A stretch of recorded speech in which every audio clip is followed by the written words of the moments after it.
समाप्त कर चुके हैं। तीसरा अध्याय हम स्टार्ट कर रहे हैं। तो पिछले अध्याय में हमने श्रवण किया कि भगवान की सेवा किस प्रकार करनी चाहिए, क्योंकि हर जीव का स्वभाव क्या है? सेवा करना। हर जीव का स्वभाव है सेवा करना, और जब तक जीव सेवा नहीं करेगा तब तक रह नहीं पाएगा। कोई भी व्यक्ति आप देखिए क्या करता है? सेवा करता है। इसलिए शुरुआत में, दूसरे अध्याय के शुरुआत में कह दिया है कि सवे पुंसा परो धर्म यतोर भक्ति अधोक्षजे, कि हर जीव का परम धर्म क्या है? तो कहते हैं भगवान की भक्ति करना। भक्ति का अर्थ क्या है? भगवान की सेवा करना। और जब तक जीव अल्लाह ने और जब तक जीव भगवान की सेवा नहीं करेगा तब तक सुखी नहीं हो पाएगा।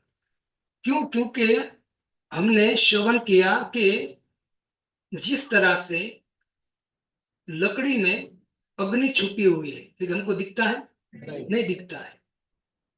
लकड़ी में अग्नि छुपी हुई है लेकिन नहीं दिखता है, वैसे ही सब जीवों के अंदर कौन है? ईश्वर सर्वभूतानाम हृदय से अर्जुन तिष्ठति। सबके हृदय में भगवान है। तो इसी तरह से जैसे लकड़ी में अग्नि छुपी हुई हमको दिखती नहीं है, लेकिन उनको प्रकट करने के लिए क्या करना पड़ेगा? बाहर से आग लगानी पड़ेगी, आग लगानी पड़ेगी। वैसे ही यदि परमात्मा जो भगवान सबके अंदर है, कण कण में भगवान है, हमको दिखते नहीं है, लेकिन उसको प्रकट करने के लिए क्या करना पड़ेगा? कुछ प्रोसेस है ना। जैसे आपको गाय में से दूध निकालना हो तो कुछ प्रोसेस है ना। तो ऐसी तरह से जब आपको भगवान की प्राप्ति करनी है तो क्या करना पड़ेगा? उसकी प्रोसेस है। और प्रोसेस प्रभुपाद जी ने क्या बताया है? भगवान का श्रवण और कीर्तन करना चाहिए, है ना। इसलिए दूसरे अध्याय का सार यही है कि संसार में सर्वोपरि क्या है? भगवान है। और भगवान की भक्ति करना जीव का स्वभाव है। और जब तक वो अपने स्वभाव में नहीं आएगा तब तक वो कुछ भी कर ले, कुछ भी मतलब कुछ भी, समझा, कुछ भी कर ले उनको सुख मिलने वाला नहीं है। क्योंकि भगवान खुद कहते हैं कि मामुपेत्ते पुनर्जन्म दुखालयम अशाश्वतम, ये जगत दुखों से भरा हुआ है ना। तो जो जिसने ये संसार क्रिएट किया है वो व्यक्ति बोल रहा है कि जगत में क्या है? दुख है। तो हम कैसे सुख ढूंढ पाएंगे, है ना। जिस तरह से मैंने उदाहरण दिया था एक बार के ब्यूटी पार्लर का बोर्ड लगा है, ब्यूटी पार्लर, और अंदर जाकर मनुष्य प्रभु कहे कि मुझे दवाई दीजिए, तो क्या बोलेगा वो? वो तुरंत बोलेगा पागल हो गया क्या, है ना। मनुष्य प्रभु पागल हो गए हो? बोर्ड नहीं देखा है? ब्यूटी पार्लर है, दवा लेनी तो कहाँ जाना पड़ेगा? मेडिकल स्टोर में जाना पड़ेगा। वैसे ही भगवान ने भगवत गीता में क्या बोर्ड लगाया है? दुखालय। आलय का मतलब समुद्र, दुख मतलब दुख। तो समुद्र में जितना पानी है, पानी दिखता है, वैसे संसार में क्या है? दुख ही दुख है। इसलिए भगवान हर एक मोमेंट में भगवान हमको क्या संदेश देते हैं कि आप मेरी शरण में आओ। क्योंकि जब तक जीव भगवान की शरण में नहीं जाएगा तब तक सुखी होने वाला नहीं। अब भगवान इस सृष्टि की जब उत्पत्ति करते तो उसके विषय में यहाँ सुत गोस्वामी कहते, सुत उवाच जगृहे पौरुषं रूपं भगवान महदादिधि संभुतं षोडशक सकल मादो लोक शुश्रूषया। सुत गोस्वामी कहते हैं सृष्टि के प्रारंभ में भगवान ने सर्वप्रथम विराट पुरुष अवतार के रूप में अपना विस्तार किया। भगवान का विराट पुरुष कौन है? तीन पुरुष है। एक तो कारोदक्षाय विष्णु, दूसरे गर्भोदक्षाय विष्णु, तीसरे शिवोदय विष्णु। इन तीनों के रूप में भगवान ने विस्तार किया। अब देखो भक्तों, ये जो सृष्टि प्रकट होती है ना, उसका मूल कारण क्या है? महाविष्णु। मतलब भगवान कृष्ण से जब महाविष्णु प्रकट होते हैं तो महाविष्णु के द्वारा ही भगवान सृष्टि करते। तो महाविष्णु और भगवान कृष्ण में कोई अंतर नहीं है, हम श्रवण कर चुके हैं। तो भगवान इतना विस्तार के जब महाविष्णु का रूप में प्रकट होते हैं तो महाविष्णु से सृष्टि प्रकट करते हैं। अब ध्यान से आप सुनना, मैं आपको जो कहना चाहता हूं यहाँ सुत गोस्वामी कहते हैं कि भौतिक सृजन के लिए सारी सामग्री प्रकट की, भौतिक सृजन के लिए सारी सामग्री प्रकट की, इस प्रकार सर्वप्रथम भौतिक क्रिया के 16 तत्व उत्पन्न हुए। देखो भक्तों, ये प्रकृति हमको दिख रही है, राइट, ये प्रकृति दिख रही है। अब ये प्रकृति जो है उनको यदि आप, ये अवयव है, सब लकड़ी है, मिट्टी है, सब कुछ ये अवयव है। ये पहले अवयव क्या था? तो कहते हैं कि देखो श्लोक देखिए, रूपम भवा भगवान महद आदि भी, कहा था? महत तत्व में। कहां छुपा हुआ था? महत तत्व में। लोग वैज्ञानिक को आपने सुना होगा, वैज्ञानिक क्या कहते हैं कि सृष्टि कैसे हुई है? Big bang. क्या कहते हैं? एक धमाका हुआ और सृष्टि हुई। अब सुनिए, अब मैं आपको इनका प्रमाण, भागवतम प्रमाण देता हूं। यहाँ कहते जगृषे पौरुषम रूप भगवान महद आदि थे। भगवान ये जो भौतिक प्रकृति है ना, जिनके द्वारा ये जितना भी है, पेड़ पौधे मिट्टी जो भी है, क्या है? प्रकृति। प्रकृति वैज्ञानिक कहते हैं कि बिग बैंग धमाके से प्रकट हुई है, लेकिन वास्तव में यहाँ कहते हैं कि महद आदि भी। ये प्रकृति किसमें छुपी हुई थी? महत तत्व में। किसमें? महत तत्व में। अब देखो भक्तों, जब भगवान श्री कृष्ण से बलराम जी प्रकट होते हैं, उनसे संकर्षण प्रकट होते हैं, उनसे नारायण और सदाशिव प्रकट होते हैं, और नारायण से वापस संकर्षण प्रकट होते हैं, और संकर्षण से महाविष्णु प्रकट होते हैं। अब महाविष्णु जो है उनके रोमकूट से अनंत कोटि ब्रह्मांड निकलते हैं, ठीक है। और कहते हैं कि अब देखो भगवान का जो धाम है वो कितने टका है? 75। कुल 100% सृष्टि है। कितनी? 100%। उसमें से 25% भौतिक जगत है। कितना? 25%। और 75% भगवान का आध्यात्मिक धाम है। अब आध्यात्मिक जो धाम है, मानो कि आप एग्जाम्पल दे तो ये आध्यात्मिक धाम है, इतना गोलाकार में, ठीक है। और ये जो गणपत जी बैठे हैं ना, गणपत जी, इतना ही महत्व तत्व है। क्या है? 25% भौतिक सृष्टि है। देखिए आप, मैं क्या कहना चाहता हूं, इतनी भौतिक सृष्टि है 25%। अब वैज्ञानिक कहते हैं कि बिग बैंग धमाका से सृष्टि हुई। अब भगवान, बात गलत नहीं है, उनकी बात गलत नहीं है, धमाके से सृष्टि हुई, लेकिन धमाका किया किसने? समझे? वो लोग कहते धमाके से सृष्टि हुई, लेकिन इनको प्रश्न करना चाहिए, बेटा ये धमाका किया किसने? ऐसे धमाका हो गया? किसी ने किया होगा, कुछ तो परमाणु कुछ तो रखा होगा अंदर। अब धमाका कहाँ हुआ, मैं आपको समझाता हूँ भागवतम से। यहाँ कहते गृहेशु पुरुषम रूप, भगवान जब पुरुष रूप में प्रकट होते हैं तो कहते हैं भगवान महत आदि भी। उस महत तत्व जो क्या बोले, ढांचा, महत तत्व का ढांचा, उसके ऊपर भगवान क्या करते हैं? दृष्टिपात करते हैं। और जैसे दृष्टिपात करते हैं अंदर से, ये महत्व है, उनके विकार के द्वारा सृष्टि प्रकट होती है। ये महत्व भगवान की दृष्टि से धमाका होता है और सृष्टि का प्रागट्य होता है। और वही सृष्टि में भगवान जो गर्भोदक्षा है विष्णु, उसकी नाभि कमल से ब्रह्मा प्रकट होते हैं। ब्रह्मा प्रकट होते हैं, ब्रह्मा को भगवान कहते कि बेटा अब तू सृष्टि कर। है तो ब्रह्मा जी कहते प्रभु मेरे पास तो शक्ति नहीं है, तो भगवान क्या देते हैं उनको? तेने ब्रह्म हृदय आदि कवये मुह्यन्ति सूरय। भक्तों, बहुत बड़े लोग होते हैं जो बड़ी बड़ी बिल्डिंग बनाते हैं, एरोप्लेन बनाते हैं, अनेक चीज बनाते हैं, लेकिन उनका कर्ता किसको मानते हैं? खुद को मानते हैं ना। मानो कि गार्डन जिसने बनाया, तो व्यक्ति क्या बोले किसने बनाया? ये जो घूम रहे हैं ना लोग, मेरे क्या, क्योंकि गार्डन किसने बनाया? मैंने बनाया। कोई व्यक्ति 10 माल की 15 माल की बिल्डिंग बनाएगा तो क्या बोलेगा? ये मेरी है, मैंने बनाया। लेकिन भक्तों, मूल में आप जाओगे तो जो आप मिट्टी पत्थर सरिये जो भी आप लाए हो, ठीक है, आपके पैसे से लाए हो, लेकिन ये मिट्टी पत्थर सरिये जो भी है पदार्थ, वो कहां से प्रकट होता है?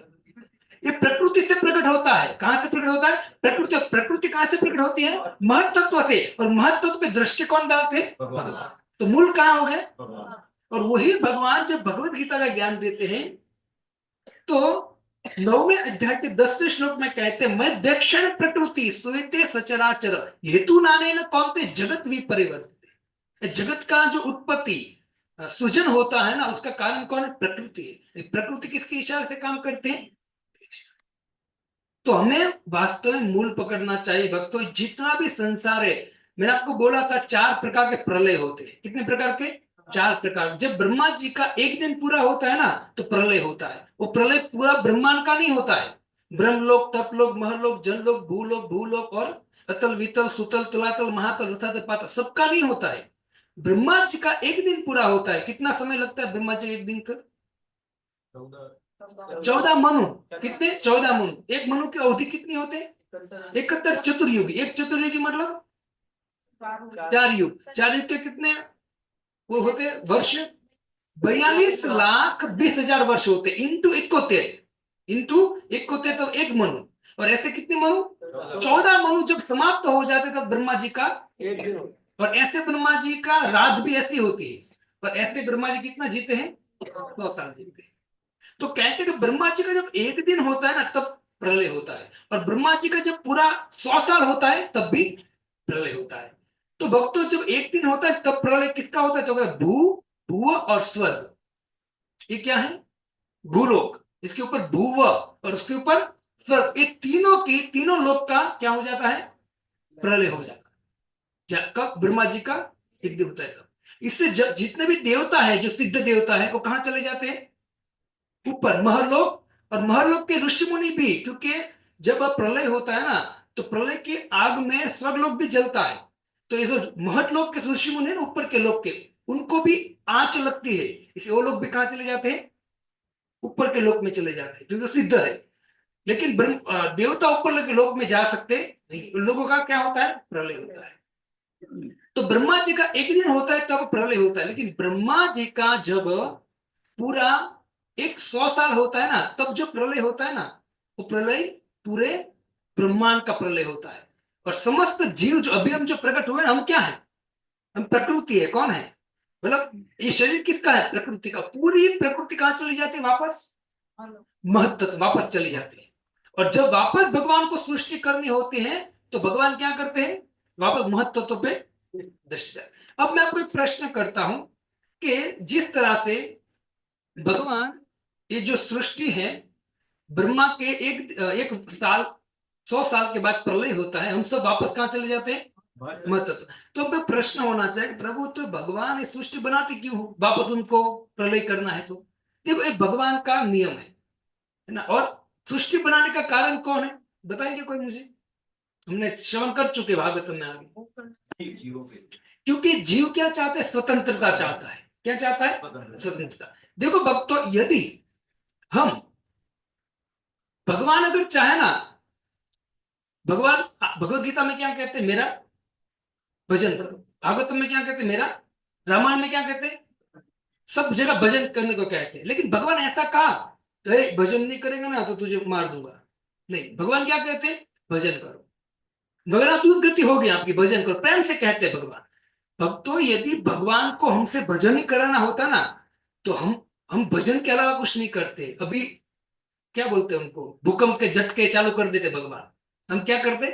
राम राम राम राम राम राम राम, उसके अलावा कुछ करते ही नहीं। रामायण चालू हो जाती, महाभारत चालू हो जाता है ना, मतलब भागवतम चालू हो जाती। लेकिन भगवान हमसे ऐसा नहीं चाहते हैं। भगवान, देखो, जीव जो है वो अपनी स्वतंत्रता चाहता है कि मैं भोग करना चाहता हूं, तो भगवान उनके लिए क्या बनाते हैं? ये भौतिक सृष्टि अरेंजमेंट करते हैं भगवान कि भोग करो। लेकिन भगवान एक बात भी कहते हैं कि इस भौतिक संसार में सुख नहीं है ना। और भगवान कहते हैं बेटा देख तू नीचे जाएगा तो पहला दुख भगवान कहाँ आपको कहाँ छोड़ते हैं? जो ऊपर से नीचे आए कहाँ जाते हैं?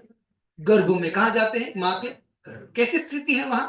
है ना, उल्टा लटकते हैं। जिस तरह से एक अमुक सेंटीमीटर की थैली में बच्चा रहता है, और आपने वो बच्चे को अपने टीवी में या किसी में देखा फोटो में, कैसे रहता है बच्चा? एकदम ऐसे रहता है बच्चा, है ना, एकदम जैसे गोल पैकेट, इस तरह से रहता है। कितना कष्ट। और उसमें वो थैली में होता क्या है? मलमूत्र। माँ का मलमूत्र अंदर होता है। और अंदर इतने कीड़े काटते हैं। भागवतम के 3रा स्कंद पढ़ लीजिए, कपिल भगवान वर्णन करते हैं।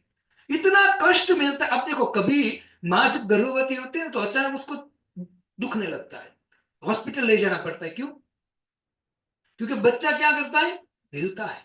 अंदर उनको इतनी पीड़ा होती है। माँ जब तीखा खाएगी उनको प्रभाव पड़ेगा, माँ जब मीठा खाएगी प्रभाव पड़ेगा। और माँ के नाल के साथ वो बच्चे की नाल जॉइंट होती है ना। देखो भगवान के अरेंज में, है ना, बच्चे को कौन खिलाता है? माँ नहीं खिलाती है। ये भगवान खिलाते हैं, क्योंकि माँ की नाल से बच्चे की नाल ज्वाइन कौन करता है? भगवान करते हैं। हम्म? और जब शुरुआत में गर्भ में प्रवेश होता है वीर्य के द्वारा बच्चा, तो एक छोटे से बेर की तरह होता है, छोटा सा, और धीरे धीरे वो बढ़ता है, धीरे धीरे बढ़ता है, और भगवान उसको कान देते हैं, नाक देते हैं, हाथ आता है, धीरे धीरे सब कुछ बढ़ता है ना। और जब 9 महीना होता है तो सब कुछ एकदम clear हो जाता है। ये भागवतम के शब्द है। कोई ऐसा तो नहीं है कि माँ बाप अंदर जाकर, है ना, पाना पीट जैसे कान फिट करते हैं, आंख फिट करते हैं, नहीं। ये किसके अरेंजमेंट है? ठाकुर जी, है ना। इससे देखो भक्तों, गर्भ में जब बच्चा होता है ना, उसकी रक्षा कौन करता है? भगवान करता। आप मानते हो ना सब, है ना, भगवान करते हैं। क्योंकि अंदर जब दांत नहीं तो दूध दियो, दांत नहीं दिए तो माँ के स्तन से उसने क्या दिया? दूध प्रकट करा दिया। बाकी माँ के स्तन में क्या है? गांठे के अलावा कुछ नहीं है ना, दूसरा कुछ नहीं है। लेकिन ये दूध कौन प्रकट करता है? भक्तों वास्तव में आप सर्च करना कभी नेट में, अनेक वैज्ञानिकों ने अनेक लोगों को मार दिया है, ऐसे स्त्रियों को। वो विचार कर रहे थे कि भाई ये जब पुत्र प्रकट होता है माँ के गर्भ से, तो कौन सा ऐसा नल है जो अंदर से चालू हो जाता है, दूध निकलना चालू होता है? पहले तो नहीं निकलता था। कौन सा नल है? वो जानने के लिए वैज्ञानिकों ने बहुत प्रयत्न किए, लेकिन वो जान पाए। ये किसके अरेंजमेंट है? ठाकुर जी के अरेंजमेंट है। तो भक्तों अंदर भी हमारी रक्षा कौन करते हैं? भगवान ही करते हैं। और जब बाहर आता है जीव, तब भी कौन रक्षा करते हैं?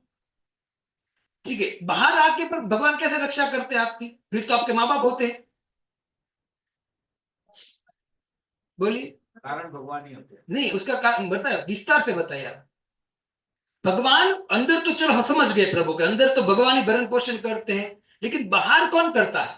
प्रकृति भी भगवान की बनाई है। प्रकृति के द्वारा भगवान पोषण, जैसे हवा चाहिए बच्चे को, पानी चाहिए, अग्नि चाहिए, अन्न चाहिए, वो कहां से देते हैं? भगवान, प्रकृति के द्वारा। भगवान कहते हैं मध्यक्षण प्रकृति, मेरी इशारों से प्रकृति काम करती है। और दूसरा 4.7 में भगवान कहते हैं भूमि आपो नलो वायु खम मनो बुद्धि रेवच अहंकार इति में भिन्ना प्रकृति अष्टधा। ये 8 प्रकार की प्रकृति मेरी है। 8 प्रकार की प्रकृति कौन कौन सी है? पृथ्वी, अग्नि, जल, वायु, आकाश, और मन, बुद्धि और अहंकार। ये अष्टधा, प्रकृति अष्टधा भगवान कहते हैं। और इनके द्वारा हम चलायमान है, बाकी हो ही नहीं सकता। हो सकता है? नहीं हो सकता। तो भक्तों ये महत तत्व है। वो महत तत्व एक भगवान की 75% जो सृष्टि है, मतलब उनका धाम है, वो आध्यात्मिक जगत, उसमें कोने में महत तत्व पड़ा है। उसका कोई काम नहीं है भगवान को, और उनको प्रकट करने का कोई जरूरत नहीं है भगवान को। लेकिन भगवान को प्रकट करने की जरूरत कब पड़ती है? जब जीव भोग की इच्छा करता है। कहते हैं कि भोग वांछा करे निकटस्थ माया तारे झापटिया करे। जब कोई व्यक्ति भोग करने की इच्छा करे तो माया उनको क्या करती है? झापट मारते जोर से, है ना। माँ के गर्भ में डालती है, वहां से झापट ऐसी मारते हैं कि बाहर, माँ के घर से बाहर निकलता है। और माँ के घर से बाहर निकलता है ना, तो हम सब क्या करते हैं? बेटा जन्मा हुआ, है ना, क्या बोलते हैं? बेटी हुई, बेटा हुआ, खुशी मनाते हैं। और बच्चा क्या करता है? रोता है, जोर जो चिल्लाता है। तो विचार करना चाहिए, रो क्यों रहा है? सृष्टि में रो क्यों रहा है ना। उनको हिलाओ, पूछो उनको क्यों रो रहा है तू। अब देखिए, मैं आपको बहुत बार नए लोग भी हैं, तुम्हें बताऊं कि जिस तरह से यहां से एक बच्चा दौड़ता हुआ अंदर आए, तो आप क्या मानोगे? बच्चा रोता हुआ अंदर आ रहा है तो दुखी है। हम तुरंत समझ जाएंगे बच्चा रोता हुआ है तो निश्चित दुखी, किसी ने मारा है, किसी ने उसको हट किया, कुछ ना कुछ हुआ है, इसे रो रहा है। वरना तो बच्चे खेलते हैं, कूदते हैं, है ना। तो विचार करना चाहिए, बच्चा माँ के घर से बाहर निकला है तो क्या करना चाहिए? उसको हंसना चाहिए। रो क्यों रहा है? रो रहा है मतलब क्या है? अंदर जहां था वह सुखी नहीं था, इससे तो रो रहा था। समझ में आया आपको? इससे हम सब अंदर से जब बाहर निकले माँ के गर्भ से, तो क्या कर रहे थे? नहीं थे, रो रहे थे, क्योंकि अंदर सुख नहीं है भक्त। एक बार नहीं है। शंकराचार्य जो साक्षात शिव जी है, वो क्या कहते हैं? पुनरपि जननम पुनरपि मरणम पुनरपि जननी जठरे शयनम, फिर यह संसारे खल दुष्टारे कृपया पाही पाही मुरारे। ये संसार क्या है? खल, खल से भरा हुआ है, दुख, चिंता, कपट, ईर्ष्या, निंदा से भरा हुआ है ना। भाई, अगर एक भाई प्रगति करता है तो दूसरा देख नहीं पाता है ना। और अभी भाई भाई पिताजी की प्रॉपर्टी के लिए लड़ते हैं ना। सब लोग क्या चाहते हैं, अपना स्वार्थ चाहते, क्या चाहते हैं, कुछ भी हो जाए है ना। आगे आप मुगलों के उसमें देखिए तो क्या करते थे, है ना, अपना बाप का राज्य के लिए भाई को काट दिया, बाप को मार दिया। क्यों, क्या चाहिए उनको, राज्य चाहिए, प्रकृति चाहिए, उनको शासन करना है, प्रकृति को भोग करना है। लेकिन याद रखना, हम प्रकृति को भोग करना चाहते हैं ना, पैसे गाड़ी बंगला मेरा है मेरा है, याद रखना हम प्रकृति का भोग नहीं करते। पैसे गाड़ी बंगला स्त्री पुत्र, उनका हम भोग नहीं करते, हम भोग नहीं कर पाएंगे कभी। क्योंकि वास्तव में आप जब, हम ऐसा मानते हैं माया के वश के हम भोग कर रहे हैं, लेकिन जब 50 60 70 80 साल के हो जाएंगे ना, तब हमको पता चलेगा कि वास्तव में हम क्या प्रकृति को भोगेंगे। प्रकृति ने हमको भोग लिया, बुढ़ा बना दिया, है ना, कहीं काम का नहीं रखा है। पैसे है 50 लाख रुपए पड़े बैंक में, क्या काम के, ना तो आंख चल रही है, ना कान चल रहा है, ना हाथ चल रहा है, ना पैर पैर चल रहा है ना। और घर वाले भी गाली दे के कोने में डालते हैं, इस बुढ़े को डालो कोने में, है ना। ऐसा समय आएगा, अभी तो अच्छी बात है, आगे ऐसा समय आएगा माँ बाप को रखना नहीं चाहेंगे बच्चे। याद रखना, माँ बाप का एक ही जगह होगा, क्या, वृद्धाश्रम, पड़े रहो और मरो। समय बहुत अच्छा है, इससे प्रभुपाद जी कह के गए कि जितना भी समय है आप भगवान की आज्ञा का पालन करके भजन करके यहां से निकलने का प्रयत्न करो। एक टॉयलेट के समान है संसार, क्या है, यहाँ रहने के लिए बना नहीं है संसार, है ना। हमको भले ही ताक झाम दिखे भक्तो, लेकिन यदि एक एकांत में बैठकर विचार करना कि कितनी चिंता है, कितना दुख भरा है। हम्म? हर एक व्यक्ति, हर एक व्यक्ति क्या है, चिंता में दुख में। वरना आप देखिए, मुख खिला होना होना चाहिए, कैसा होना चाहिए, प्रसन्न होना चाहिए। अब कितने लोगों का प्रसन्न मुख देखते हो, हैं, हैं? हाँ, ज्यादातर देखो, माता कहती है कि ज्यादातर मायूस, है ना। और अगर मानो कुछ कभी सुख मिल जाए और थोड़ा नाच रहा है, तो कितने समय तक, क्षणिक, थोड़े समय तक वापस ये संसार है ना। इससे प्रकृति वास्तव में, याद रखना, मानो एक दृष्टांत देता हूं कि लव कुश प्रभु हैं, वो एक जॉब जॉब के लिए गए एक जगह पर, बोले मुझे जॉब चाहिए। तो उनके सेठ ने बोला ठीक है मैं तुझे जॉब दूंगा। तो बोले ठीक है, तो ये काम करना है, ठीक है। तो लव कुश प्रभु ने पूछा कि भाई मुझे कितनी सैलरी दोगे। तो सेठ ने बोला देख भाई, तू पूरा साल काम करेगा ना, मतलब जनवरी से दिसंबर तक काम करेगा, दिसंबर के एंड मतलब 31 दिसंबर को मैं तुझे 2 थप्पड़ मारूंगा जोर से, जा, हो गया आपका पगार। तो क्या कोई सैलरी जॉब करेगा वहां, लोग कुछ जॉब करेंगे, अरे भाई भागो यहाँ से, चलो बस। यही दृष्टि हम पे लगा, पूरा जीवन हम किसके लिए, भोग के लिए पीछे दौड़ते हैं, लास्ट में एंड में प्रकृति ऐसी थप्पड़ मारती है, चलो निकलो यहां से। जितना भी आपको करोड़ों अब्जों रुपए भले हो, क्या करेगी, ऐसी थप्पड़ मारेंगी, निकलो यहां से। और कहां कहां ले जाएंगी, नीच लोक में ले जाएंगे आपको, एकदम नीच, एकदम नीच योनि में, है ना, मनुष्य से कुत्ता बना देंगे, है ना। इससे प्रकृति बहुत, भगवान ने प्रकृति बहुत अच्छी बनाई है। देखो प्रकृति में भगवान ने ऐसे अवयव डाल दिए हैं कि उस अवयव के द्वारा आप भगवान के धाम में पहुंच सकते हो। प्रभु कहां पहुंच सकते हो, भगवान के धाम में प्रवेश कर सकते हो। इतनी सृष्टि सुंदर बनाई भगवान ने, लेकिन अगर इसी सृष्टि, इसी प्रकृति को यदि हमने भोग में लगाया तो ही प्रकृति हमारी दुर्गति करेगी। इसे मैं आपको कहता, भगवान कहते हैं कि भगवत गीता में कहते हैं कि जो भी तू करता है वो किसके लिए कर, मद अर्पण, यद करोषि यदि स्नासी यद जोसी ददासी यद तपस्वी कौनते तत्पुरुष मद अर्पण। तू जो भी करेगा वो मेरे लिए कर, ऐसा क्यों कहा भगवान ने, जीवों को उद्धार के लिए। क्योंकि तू प्रकृति को भोगेगा, उसका कर्म बंधन लगेगा, ठीक है। और कर्म बंधन के द्वारा तुझे कभी कुत्ते का, कभी गधे का, कभी चींटी का, कभी बंदर का शरीर मिल रहा है, करोड़ों जन्म से तू भटक रहा है। लेकिन जो प्रकृति है वो प्रकृति गलत नहीं है, खराब नहीं है। मायावादी क्या कहते हैं, मिथ्या है, मिथ्या प्रकृति नहीं है। ये प्रकृति का उपयोग यदि गीता भागवतम के अनुसार करोगे ना, तो यही प्रकृति आपको भगवान के धाम में ले जाएगी। अब कैसे, बताइए कैसे, वो प्रकृति को भगवान की सेवा जिस तरह से आप घर में चावल दाल चपाती सब्जी ये सब बनाते हो, तो उनको शुद्ध भाव से बनाओ, है ना, बिना कांदा लहसुन, तमोगुण ये नहीं होना चाहिए, सुंदर बनाओ। और उसमें तुलसी पत्र डालो और पहले किसको ऑफरिंग करो? ठाकुर जी।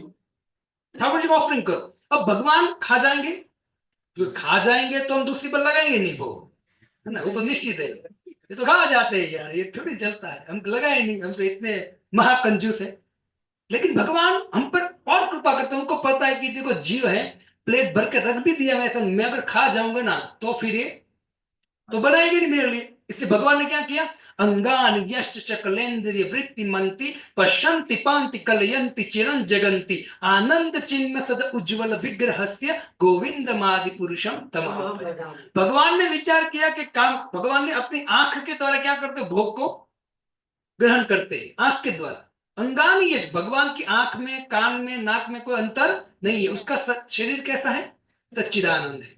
तो भगवान अपनी आंखों से भोग पर, जो आपने भोग लगाया है उस पर दृष्टि डालते हैं, और उसमें जितने दोष होते हैं ना वो भगवान निकाल लेते हैं और शुद्ध कर देते हैं। और शुद्ध प्रसाद आपने जो भी बना उसमें आप वापस मिक्स कर दोगे, मिलाओगे, और जितने आपके सदस्य घर में वो खाओगे तो क्या हो जाएगा?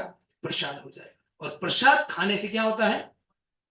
मन, बुद्धि, चेतना सब शुद्ध होना चालू हो जाता है ना। प्रसाद का अर्थ क्या है?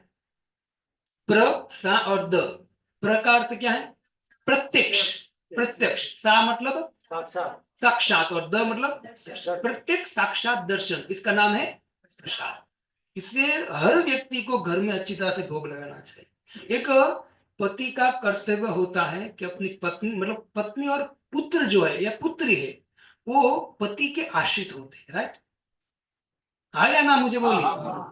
अगर आप ना बोल रहे तो मैं समझूंगा कि आप, आपकी पत्नी, आप पत्नी के आश्रित हो। लेकिन आप पत्नी के आश्रित भी होगे तो भी प्रकृति के द्वारा क्या गिना जाएगा? कि पुरुष के आश्रित होते स्त्री। ठीक है, तो पुरुष का कर्तव्य क्या होता है? पुरुष का कर्तव्य होता है कि जो आश्रित है ना उनकी उन्नति हो, ऐसा कार्य करे। इसलिए वृषभ भगवान श्रीमद् भागवतम के 5वें स्कंद में कहते हैं कि पिता न सस्यात्, माता न सस्यात्, गुरु न सस्यात्, देवम न सस्यात्, है ना, न मोचयेत् समुपेति मृत्यु।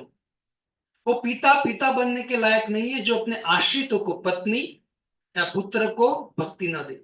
न मोचयेत् समुपेति मृत्यु, मृत्यु से न बचाए। तो देवता का, गुरु का, माता पिता का, पति का, सबका कर्तव्य क्या है? अपने आश्रितों को भगवान की भक्ति, या यही यही वास्तव में कर्तव्य है। यदि वो पुरुष खाली पत्नी का और बच्चों का भोग करता है ना भक्त, तो बहुत बड़ा दंड मिलता है, है ना। इसलिए हमारे भक्ति विनोद ठाकुर कहते हैं कि घर में जो बच्चे हैं, पति पत्नी मिलकर भगवान ठाकुर को बीच में रखकर भजन करता है, जैसे आम व्यक्ति जीते हैं ऐसे यदि जिएगा वो व्यक्ति, है ना, लेकिन वो भगवान का भजन करता रहेगा तो भगवान बड़े प्रसन्न होते। जे दिन गृह भजन देखी, गृह ते गोलोक भाय। जब कोई व्यक्ति घर में भजन करता है तो भक्तिनाथ ठाकुर कहते हैं कि वो घर घर नहीं रहता है, क्या हो जाता है? भगवान का धाम हो जाता है। लेकिन जिस घर में भजन नहीं होता है, खाली भोग होता है ना, वो पत्नी अपना स्वार्थ चाहती है, पति अपना स्वार्थ चाहता है, बच्चे अपने स्वार्थ चाहते हैं, है ना, सब लोग क्या चाहते हैं? अपना स्वार्थ चाहते हैं। और जहां स्वार्थ चाहता है, वो भी भौतिक स्वार्थ चाहता है ना, वहां कभी सुख। सेंटर में किसको रखना चाहिए? ठाकुर जी को रखना चाहिए।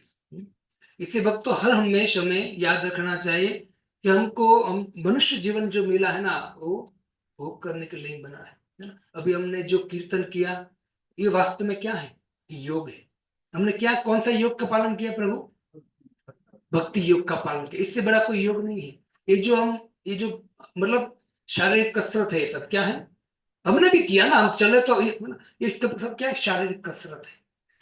व्यक्ति कितना भी शरीर को सजाने के लिए कसरत करेंगे ना, हो सकता है 2-3 साल ज्यादा जी ले, है ना, लेकिन मरना तो जाते से ध्रुव मृत्यु, ध्रुव मृत्यु तो निश्चित आने वाली है ना। तो कसरत भी बहुत जरूरी है। लेकिन जब कोई व्यक्ति शरीर की कसरत करता है ना, उनको बुद्धिमान बनना चाहिए कि शरीर का उपयोग भगवान की सेवा में होना चाहिए। अगर शरीर कितना भी सुदृढ़ बना लिया और उसे भोग करता है तो वास्तव में शरीर कुछ काम का नहीं है। हाड़ मांस का शरीर बना है, इनको किस में लगाना चाहिए? भगवान की सेवा में लगाना चाहिए, है ना। इसलिए हम भले कसरत करें, जैसे इंस्ट्रूमेंट है उसका उपयोग करें, है ना, लेकिन उसका उपयोग कहाँ, शरीर का उपयोग कहाँ होना चाहिए? भगवान की सेवा में। इससे तो मनुष्य जीवन मिला है भक्तों। वरना मैंने आपको बहुत बार बोल चुका हूं कि भगवान इतनी कृपा किया, इतना कृपा किया कि हमको क्या दिया प्रभु? दो मनुष्य जीवन दिया, दो पैर दिए। क्या दिए? दो पैर दिए, मनुष्य को दो पैर दिए। अब हम मनुष्य जीवन प्राप्त करने के बाद भी यदि भोग ही करेंगे, भगवान को प्राप्त करने गीता भागवत के अनुसार जीवन नहीं जिएंगे, तो भगवान कहेंगे बेटा तूने गलत, तुझे दे दिया मैंने शरीर, है ना, तूने गलत ये शरीर लिया है, एक काम कर ये मुझे वापस दे दे। अब मैं तुझे दो पैर नहीं प्लस दो दूंगा, चार पैर दूंगा तुझे, तू पशु बन जा। क्या बन जा? पशु बन जा। क्योंकि तुझे मनुष्य जीवन मिला, फिर भी तू कर क्या रहा है? पशु का ही काम कर रहा है। खाना, सुबह जगता है व्यक्ति, किसके लिए दौड़ता है? कि मैं कमाऊंगा, कमाऊंगा तो क्या मिलेगा मुझे? खाना मिलेगा, आहार। फिर दूसरा भय। अब कमा लिया तो क्या मिलेगा? पैसा। और पैसे को इकट्ठा किया है ना, तो क्या रहता है? भय रहता है। या वो भय नहीं रहता तो दूसरा भय रहता है कि कहीं आगे मेरा क्या होगा, है ना, क्या होगा? मैं वृद्ध हो जाऊंगा तो मेरे बेटे मुझे क्या सेवा करेंगे मेरी? हम एक काम कर, तो पैसे इकट्ठा कर लेता हूं, है ना, और पैसा मुझे बचाएगा। अनेक प्रकार का भय रहता है व्यक्ति को। लेकिन भक्त तो इन चीज में से कुछ भी बचा नहीं सकता है। मौत से कोई बचा नहीं सकता है, तो व्यक्ति को भय रहता है। तीसरा निद्रा, सोने के लिए बड़े बड़े बेडरूम, बड़े बड़े मकान बनाता है। और चौथा है मैथुन, है ना, पुत्र उत्पन्न करने के लिए वो कार्य करता है। लेकिन ये चार कार्य पशु भी करते हैं। आहार पशु भी करते हैं, निंद्रा पशु भी लेते हैं। और पशु कहीं भी सो जाएंगे, हम कहीं भी नहीं सोते, हम बंगले में सोते हैं, पशु कहीं भी सो जाएंगे। फिर खाते पशु कहीं भी खा लेते हैं, मुंह मार लेंगे, हम डाइनिंग टेबल पर खाते हैं, है ना। और कुत्ते भी, भय लगता है, कुत्ते भी अपनी रक्षा करते हैं ना, है ना। अगर कुत्ते तो हमसे अच्छा रक्षा करते हैं। ट्रक, एक चिड़िया बैठी है और ट्रक आया स्पीड से, तो चिड़िया तो उड़ जाएगी, हम होते तो हम भी उड़ जाते हैं है ना। तो हम रक्षा नहीं कर सकते पशु की तरह इतना, है ना। कुत्ता यदि हमारे पीछे पड़े तो हमें भागना पड़ेगा, वो रक्षा कर सकता है अपनी। लेकिन हम इतनी रक्षा, तो हमसे ज्यादा बेस्ट कौन है? पशु है हमसे। तो यदि हम आहार, निंद्रा, भय, मैथुन चार कार्य करने के लिए जीवन जी रहे हैं ना, तो पशु से भी हम क्या है? हीन है। क्योंकि पशु में ऐसी बुद्धि नहीं होती कि सत्संग में जाकर हमारा उद्धार करे। बुद्धि किसको दिया है? हमको दिया है। तो हमको वास्तव में पशु जीवन से ऊपर उठना चाहिए। और पशु जीवन से ऊपर कैसे उठेंगे? आपको एक श्लोक मैंने समझाया था दूसरे अध्याय का, इससे पिछले अध्याय का, याद है? नेट से जो कथा सुनते डेली भागवतम, सदैव पुंसा परो परम धर्म का पालन करना पड़ेगा। क्या करना पड़ेगा? परम धर्म। परम धर्म क्या है? यतोर भक्ति अधोक्ष, अधोक्ष भगवान की भक्ति करनी पड़ेगी, तभी होगा भक्तों। इसे वेद व्यास जी कहते कि इससे मनुष्य जीवन जो मिला है तो पशु जीवन से ऊपर उठे। आहार, निंद्रा, भय, मैथुनम च सामान्य एतेक पशुभेर नराणा। ये कौन करते? पशु भी करते।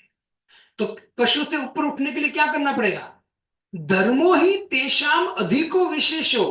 क्या करना पड़ेगा? धर्म का पालन करना पड़ेगा। धर्म मतलब क्या है, ये समझना बहुत जरूरी है। हम तो अपने मन से जो भी घड़ घड़ लिया वो धर्म है, नहीं। धर्म मतलब यतोर भक्ति अधोक्षजे, भगवान कृष्ण की, राम की भक्ति करना वही धर्म है।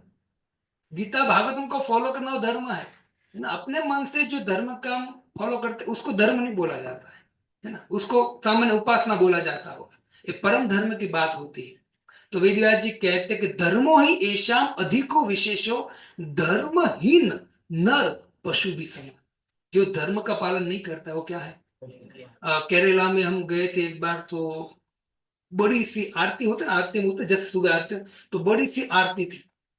तो हाथी था, हाथी की सूंड में गाड़ रखा था, हाथी ने सूंड में आरती लिया, और हाथी आरती कर रहा है भगवान की, अपने सूंड से आरती कर रहा है। अब मानोगे? सच बात है, आरती कर रहा था हाथी। अब मानो हाथी अब क्या कर रहा है? आरती करके क्या कर रहा है? धर्म का, भगवान की सेवा, धर्म का पालन कर रहा है। तो यदि पशु प्लस धर्म, पशु यदि धर्म का पालन करे तो क्या है वो? वो श्रेष्ठ है। लेकिन मनुष्य प्लस अधर्म, धर्म का पालन नहीं करता, क्या है वो? पशु के समान है वो, है ना। समझा? तो हमें वास्तव में एक जीवन क्यों मिला है? श्रेष्ठ चीज को प्राप्त करने के लिए मिला है। लेकिन हम भक्ति नहीं करेंगे तो क्या प्राप्त करना चाहते हम? नरक प्राप्त करना चाहते हैं। इससे भक्त तो बहुत सावधान रहना चाहिए। या सुद गोस्वामी कहते हैं, इस प्रकार सर्वप्रथम भौतिक क्रिया के 16 तत्व प्रकट हुए। 16 तत्व क्या है? जब महत्त्व का प्रकट होता है ना, प्रकृति प्रकट होते हैं, 16 तत्व प्रकट होते हैं। उसमें से 5 कर्म इंद्रिया। 5 कर्म इंद्रिया कौन कौन सी है? नहीं, आंख तो ज्ञान इंद्रिय हो गई। 2 हाथ, 2 पैर और मुख, ये क्या हो गया? कर्म इंद्रिय। ज्ञान इंद्रिय क्या क्या हो गया? आंख, कान, नाक, जीवा और त्वचा, ये क्या हो गया? ज्ञान इंद्रिय, है ना। और फिर 5 भूत। 5 भूत, आप बोलोगे प्रभु जी भूत? भगवान हमको भी भूत बोला है। भगवत गीता क्या बोला है? मम्मी अंश जीव लोक जीव भूत सनातन। ये सब जीव भूत हमको क्या बोला है? भगवान भूत बोला है ना। हमको एक ही भूत पता है, रात को भूत आता है। नहीं, वास्तव में हम सब क्या है? भूत ही है। जीते जीते भूत है, जीते जागते भूत है ना। अभी रात के भूत से डरने की जरूरत नहीं है, दिन के भूत से डरो, है ना। दिन के भूत से डरते हैं लोग। तो भगवान कहते कौन है? जीव भूत सनातन। तो 5 भूत कौन कौन से? अग्नि, वायु, आकाश, जल और पृथ्वी। ये 5 पंचभूत जिसको बोलते हैं। तो कितने हुए? 5 ज्ञान इंद्रिय, 5 कर्म इंद्रिय और 5 पंचभूत। कितने? 15 और एक मन। कितने हुए? अब हो गया, आपका शरीर बन गया। ठीक, अब शरीर बन गया। अब मैंने आपको बोला था कि जो दूसरे स्कंद में हम देखेंगे कि शरीर जब ब्रह्मा जी ने कंप्लीट कर दिया, अंदर हम भी चले गए। हम कौन है? आत्मा। शरीर तो कब अंदर आत्मा मतलब हम चले गए, तो अभी ये पुरुष जीव है, हिल नहीं रहा था। तो ब्रह्मा जी ने क्या किया? भगवान को प्रार्थना किया और भगवान को बोला प्रभु हिल नहीं रहा है ना। तो भगवान ने क्या किया? ईश्वर सर्वभूतानां हृदयेषु अर्जुन तिष्ठति। भगवान परमात्मा के रूप में अंदर चले गए। इसे भगवान कहते कि अंडांतरस्थ परमाणु चयांतरस्थ। सभी जगह भगवान की वो है, उपस्थिति है। ठीक है, हमको देखने के लिए क्या करना पड़ेगा? है ना। एक दृष्टांत दे सकते हो? भगवान सभी जगह प्रकट हुए। एक दृष्टांत। यस, कौन? प्रहलाद। प्रहलाद जब हिरण्यकशिपु कहता है कि तू विष्णु विष्णु कर रहा है, तेरा भगवान कहाँ है? तेरा भगवान। और उसका खड़ग निकाला। क्या निकाला? खड़ग निकाला, मतलब तलवार निकाला। बोले कहाँ तेरा विष्णु, मुझे बता। और ध्रुव महाराज का ऐसे पीछे से गर्दन पकड़ा, कहाँ है तेरा भगवान? और बताने लगा क्या यहाँ है तेरा भगवान? यहाँ है, यहाँ यहाँ। फिर बोला खंबे में है तेरा भगवान, बड़ा सा खंबा उनके महल का। तो प्रहलाद ने वहां देखकर प्रहलाद हंसने लगे। और प्रहलाद ने विचार किया कि प्रभु आप खुद बोलते अंडांतरस्थ परमाणु चयांतरस्थ सभी जगह। तो प्रहलाद ने देखा कि है ठाकुर मेरे अंदर। और जैसे